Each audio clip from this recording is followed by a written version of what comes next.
We want to go back to Marcia Kramer, who's in the newsroom, for a further update. Marcia? Well, we have a number of updates. Number one, CNN is now reporting that there was a third explosion at the World Trade Center, probably an explosion from the ground that caused World Trade Center 1 to collapse on top of itself.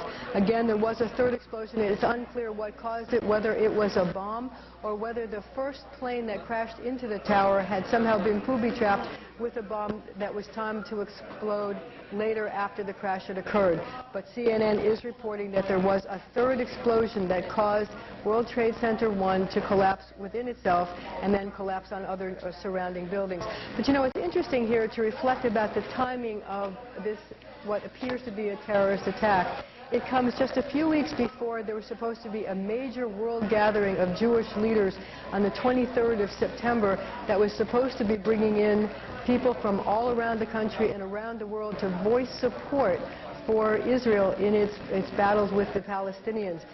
In fact, all of the Israeli leaders were expected to attend, and it was expected to try to send a message to the United Nations, which has its opening session at that time, that Israel needed support.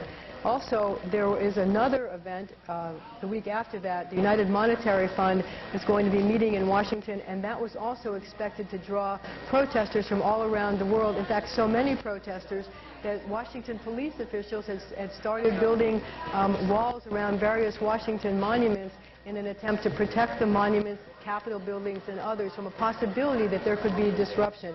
Now, I also want to tell you that President Bush is now saying he is launching a full-scale investigation to hunt down these terrorists. President Bush launching a full-scale investigation to hunt down these terrorists. I guess President Bush is no longer equivocating about whether or not the United States is under terrorist attack. Lisa, Michael, back to you. Right, and we want to point out that the President was not in Washington, D.C. this morning. He was in Sarasota, Florida, talking to school children when this happened, so he was completely safe. Governor Pataki, we understand, is in the city, and Mayor Giuliani is also here, of course, and he was preparing to speak earlier this morning, but of course that was prior to all of the secondary blasts. And Marcia? Sorry to interrupt you, Lisa. Marcia, we understand you have another update. Yeah, unfortunately, I do. CNN is now, believe it or not, reporting an explosion on Capitol Hill. Fortunately, the explosion happened after Capitol Police had started to evacuate the Capitol. We don't know if any of the senators or representatives were still in the building when the explosion happened, but there is another explosion. That makes 2 explosions and a fire in Washington. An explosion at the Pentagon that we've confirmed was caused by a plane. An explosion at the Capitol, we don't know what caused it, and a fire on the Washington Mall.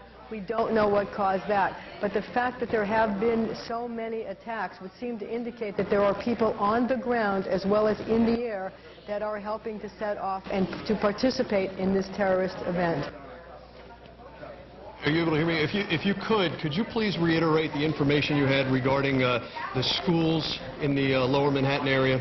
Well, what we're told is that there are 3 schools in the lower Manhattan area. There is Stuyvesant High School, which is a high school for gifted students, and there are 2 elementary schools that are also in that area. They're in the Batteries Park City complex. What we're told right now is that the kids are safe.